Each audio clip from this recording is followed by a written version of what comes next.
Hey, good morning, guys. Auxbeam sent me something. This is their switch panel controller. I'm going to install it on my CRV, show you how to install it, and then we'll do a product demonstration. So let's check it out. Alright, so here's the SKU if you guys want one of these things. It's a 6 option. So I'm going to use it to run my lights that I have in the front. And then I think this is foreshadowing that I need some additional things installed on this car. So there is some instructions. This is the little panel guy that goes inside the engine bay. So you hook up your power in, power outs for your item there. And then I thought it was kind of cool, find it, a little condom for the Switch Pro.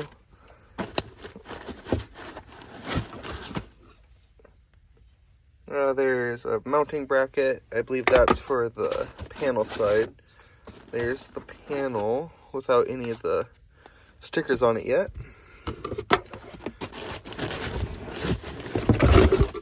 Wires, brackets.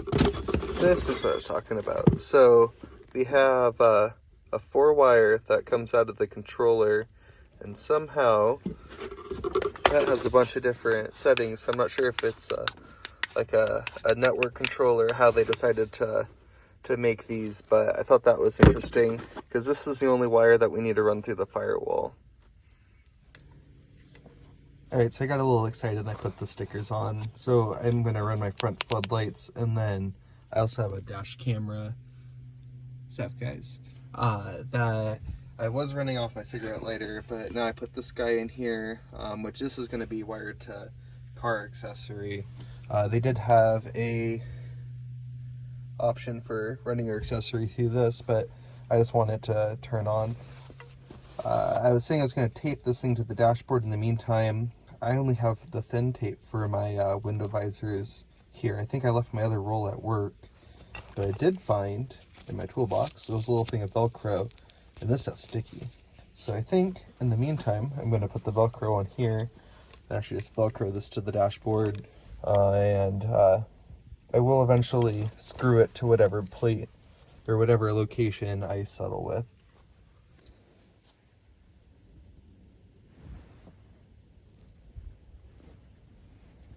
Oh, that looks even.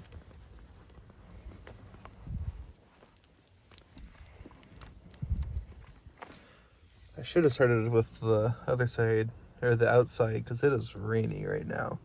And it's cold. It's like 40 degrees. But we'll do the easy bit first. So now I'm going to stick this guy right here to the dashboard. But I want to use both hands, so I'll be right back. Double check that I like that.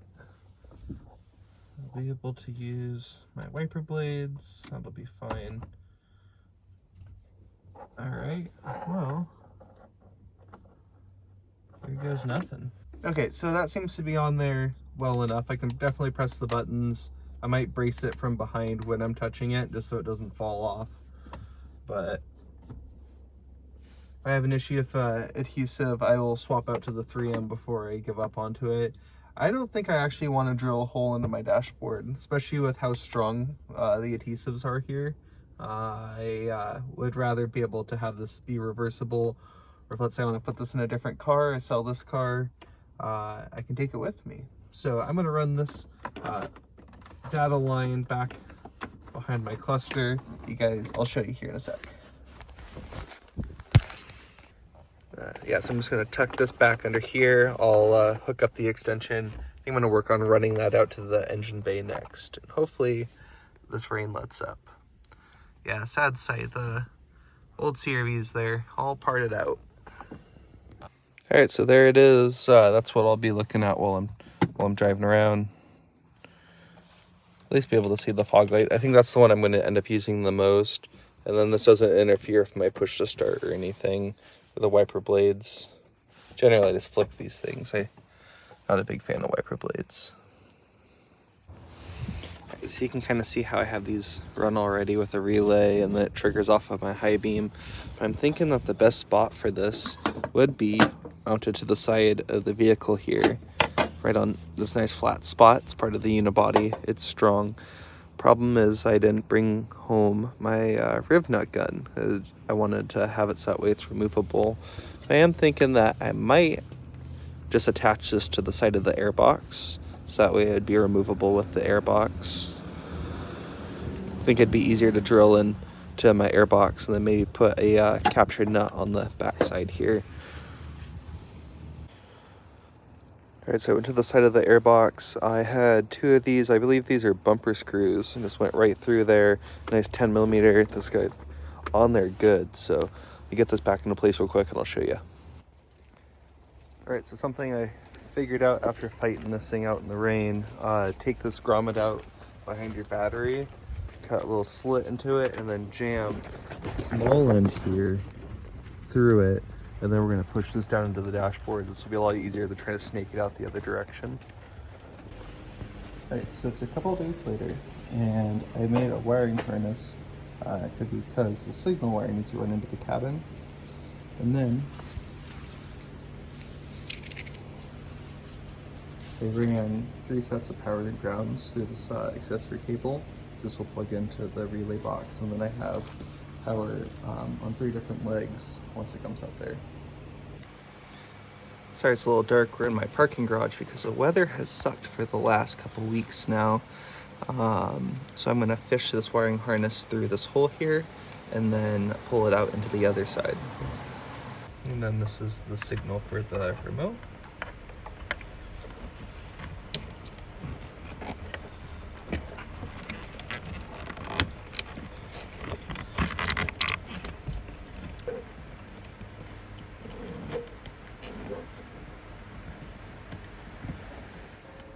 The wires are wrapped in Tessa automotive electrical tape. I added some zip ties so that way I could secure the wiring harness as it runs through the cabin. Fishing the wiring harness through the firewall is definitely the most difficult part of this install.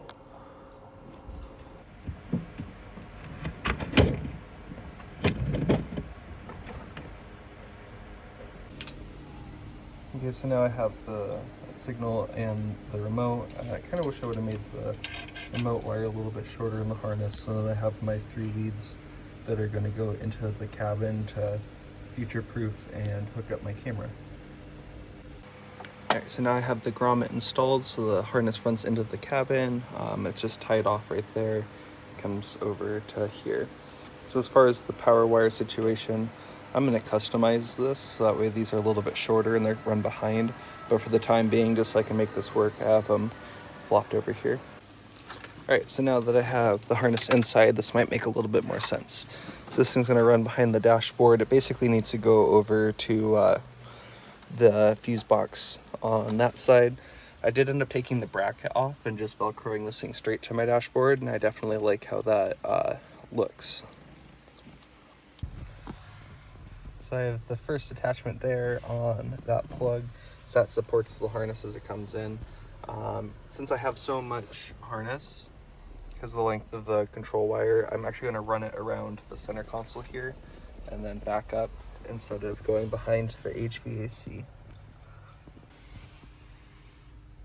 Alright, so the harness runs underneath the bottom here, comes up.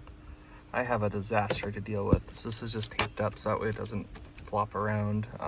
Because I am not hooking up anything in the interior, it's going to leave this bundled right here. Little add a fuse runs out of the harness, goes right there to a open, that's a ignition switched.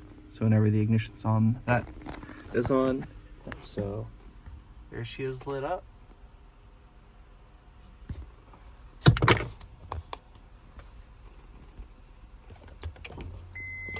In addition to the switch panel, Auxbeam sent me a set of 7-inch driving lights with amber covers to mount on my front bumper.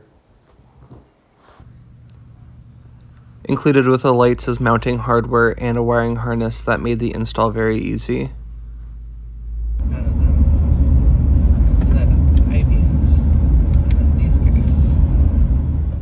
After I finished my install of my Auxbeam, switch controller, and driving lights, I headed to the woods in order to give them a try. Tonight it's completely pitch black. There's no stars, there's no light pollution here. The throw on the lights is about 600-700 feet, but they will light up road signs quite a bit further than that. With how bright they are, I do not recommend using them on the highway, as that would likely be illegal. I currently have the beam pattern aimed about 70 to 80 feet in front of me. This gives me enough time to stop if I was to see an obstacle. Where we were tonight, there was a lot of fallen trees and debris from a recent windstorm that blew through. I like the color tone of the lights with the amber covers on them. I do believe that I could get a little bit more projection if I aimed my lights up, however. I'm really excited about these Auxbeam products. I've been wanting one of their switch controllers for a long time, and I think I'll get one for my truck. The headlights are great, definitely a step up from my KC100s that I had on previously. I'd like to thank Auxbeam for the products, and I'd like to thank you guys for watching. We're going to go ahead and roll out of the woods here.